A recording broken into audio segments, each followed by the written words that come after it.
So then I'm going to focus mostly on water, and we already saw some this, mainly the agriculture and food production is the big player in terms of water consumption.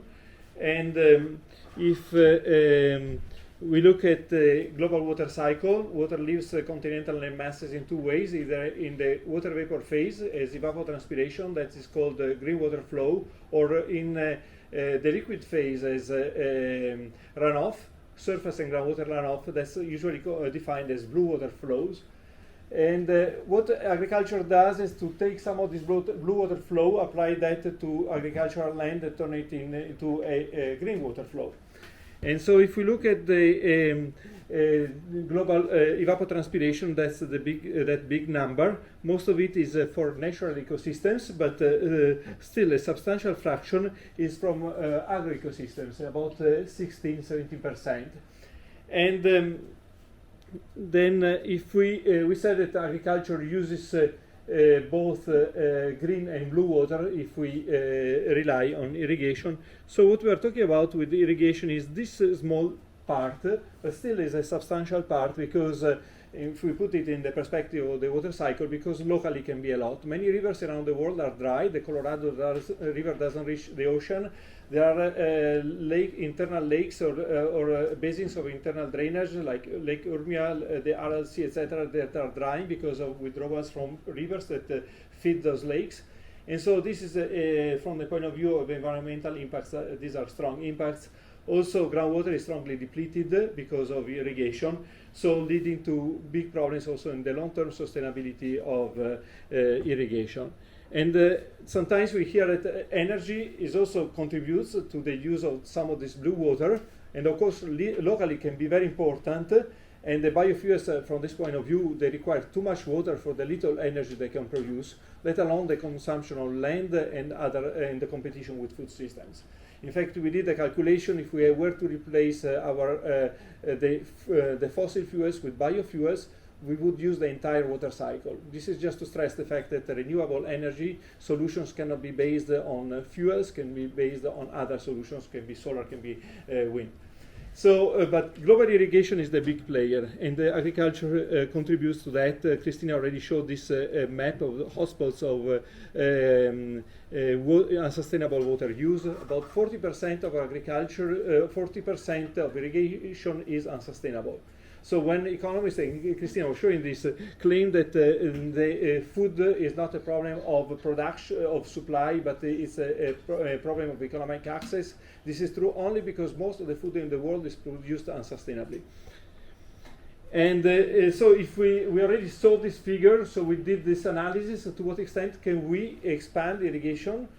Again, to close the yield gap, we need to bring irrigation. To what extent can we do this without over depleting water resources, without losing environmental flows or groundwater stocks?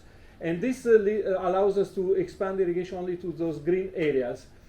And this means that, again, Christina just showed this, areas where irrigation is needed are areas of green water scarcity. Not all those areas can be irrigated. And so I won't spend more time on this. I will just show here we did this analysis, and we see the continents where it's possible. So green in green areas are areas where it's possible to sustainable expand irrigation. These are areas of economic water scarcity, in the sense that water is there, but because of economic or institutional reasons, irrigation has not been depleted. And there is a lot of potential to expand irrigation in Africa, Sub-Saharan Africa, and Eastern Europe. And these are areas that have been strongly targeted by land investors, going back to what Davide will show in later today. And we did also another analysis looking at the global change, how global change will climate change will affect, reshape these patterns of water scarcity.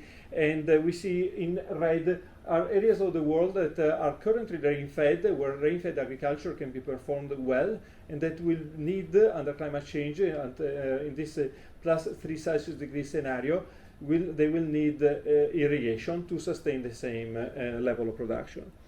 And then we did another analysis looking at where we can expand irrigation, again sustainably, without depleting groundwater stocks or environmental flows. And these are all areas that in this map are either blue or pink dots. These are areas where we can expand the irrigation, but there is a difference. With the pink dots are areas where we can we have the water in the right season, and with the blue dots are areas where on average we have water during the year for irrigation, but we need storages to make it happen. And so this gives us an idea that over time, if we look at current scenario, which is on this baseline scenario is around year 2000 on the left, and in the plus 3 Celsius degree warming scenario, there are much more blue dots, particularly in if you look at Eurasia, for example, and less pink dots, meaning that in the longer run there will be the need for more storages and more. And I just show here one of the bread baskets. This was a paper we did in 2020. We were not expecting anything to happen back then in Ukraine, but this is an important bread basket of the world. You see over time some areas that are suitable for irrigation expansion today will not be suitable in the climate change scenario. So one of the messages here is that there is the need. There will be the need for more water storages. We know that the construction of dams is always a very contentious issue because of the environmental impacts and the social impact of dam construction. And I will talk more about this in a moment. But in California, there is, for example, a renewed interest in using groundwater storages, so pumping water below ground to store and use this natural storage, and then you extract the water when you need it in the right season. This avoids losses of water from irrigation. And what they found is that the reservoir capacity in the groundwater reservoir, in the aquifer, is orders of magnitude bigger than the surface water reservoir. So this could be a solution for the future. At least there is a lot of interest in places where there is like a Mediterranean type of climate. So it rains in winter time, but you need water in summertime during the growing season. And the loss of snowpack, for example, I'm referring to California, is another problem because it's a loss of natural storage. This will affect also the Alps, will affect also the Himalaya. So many regions of the world that rely on natural storages will need to come up or might have to find interest in this type of solution, which is not a technological solution. Basically, is the infrastructure would be very close to a notion of green infrastructure without relying on the gray type of infrastructure that has stronger impacts. And the other thing I wanted to stress is, again, is that in the global food system, Francesco was alluding to this in the introduction, there is an imbalance between production areas and consumption areas. So many regions of the world are not self-sufficient, mainly because they don't have the water to produce the food to feed their population. And the reason why this is possible is because of the globalization of food. And we have seen that the amount of food trade and reliance on international food trade in the last 30 years has more than doubled. And this is because this allows to bring the food to the areas where it's consumed. And today, on average, 24% of food consumption is through international trade. And so we did, as far as we like the idea of local food systems, this is not something that can be implemented everywhere around the world, because some areas are strongly dependent on trade because of either because of lack of development of agricultural production or because of lack of resources. Food trade is associated with the virtual water trade. There's been quite a bit of research on this notion of virtual water, which is was developed by Tony Allen, who passed away just a couple of years ago, reminded us, first of all, of the huge amount of water that underlies the production of food, and how this, by trading food commodities, we displace virtually water, because water is not physically contained in the food commodity, but virtually there is a strong interdependence. And you see in these figures, there are many studies on this. We have here with us also Carol Dahlin, who has been working on this for quite a few years. So there has been a strong interdependence globally on water resources existing on the other side of the world. About 20-24% of the water we use is accessed through international trade. And then we can look at new water. What is the instead of relying on the existing water resources, what are other water resources we can use? So there is the treated water. For example, cities tend to treat water to reuse also the nutrients. That water can be put back in the circulation. Production water from mining and from oil extraction. And then we have also desalination. I'm not a big supporter of this, but just to stress the fact that these are options that traditionally have not been used heavily in agriculture. But we did an analysis of the value generated by water in agriculture. On average, is 13 cents per cubic meter. This is the added value of irrigating the land with respect to rainfed production. And the cost of planetary boundary framework would have been the planetary boundary for water, which is by itself hard to determine. But the idea is that at every point, this is locally, the water consumption for human needs to be smaller than the local runoff, which is can be surface or groundwater runoff, minus the environmental flows. And this is a condition that needs to be met everywhere around the world. At the same time, we have that water is a human right, in the sense that not because like 10 years ago the UN recognized the human right to water and sanitation, but we are not referring to that water, we are referring to the human right to food. To produce food we need water. And because this is a much bigger amount, or at least it's in addition to that.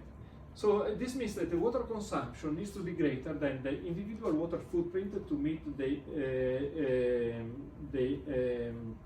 need to produce water to feed one individual times the global population.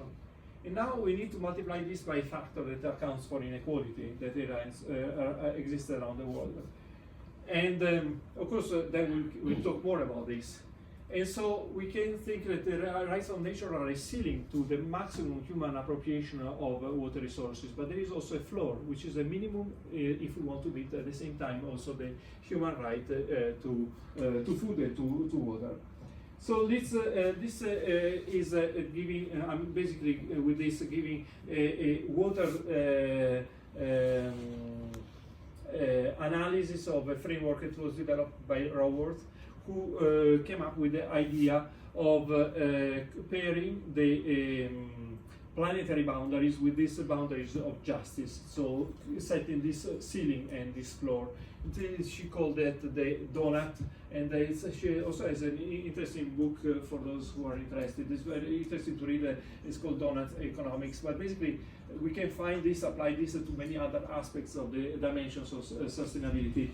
We see that the condition we want to meet is that for every location I, we want to have that the sum of the human consumption is greater than the minimum floor that she would have defined as floor for justice. And locally, we wanted to have that the human consumption of water is smaller than runoff minus environmental flows. And so one condition is local, because the environmental impacts are, in the case of water, are local. Instead, for the point of view of the food system we have seen is strongly globalized, the second condition would be a global condition. So we can go and do an analysis now where around the world we can sustainably expand irrigation, similar to what we have already done, to determine then to what extent we can fit within this space, and to what extent can we meet simultaneously, I'm referring to the rights of nature and the human rights. And so inequality is mainly represented by diets, because there is the big factor contributing to inequality is the consumption of meat and resource demanding food commodities. And so this means that, and of course, in addition to this, we have waste, we have many other factors. So to simplify things, we use the shared socio-economical pathways that have been used also heavily in the IPCC reports to look at different scenarios of socio-economic development and population growth. And we will combine these scenarios with different scenarios of population growth. Let's start with something simple. So we assume that the environmental flows are 80% of runoff, and that we use the most sustainable scenario with it's called SSP1 and the low population growth. We see that there is, in terms of water consumption, there is the floor is below the ceiling, which is good news at least that there is some space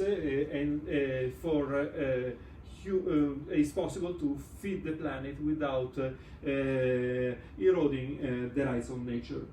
But now, even if we just use a medium population scenario with the most sustainable form of uses, the two levels become closer. But then if we switch to higher population scenarios, or even to scenarios that are less sustainable in the sense that are these economic pathways that have more inequality also in the use of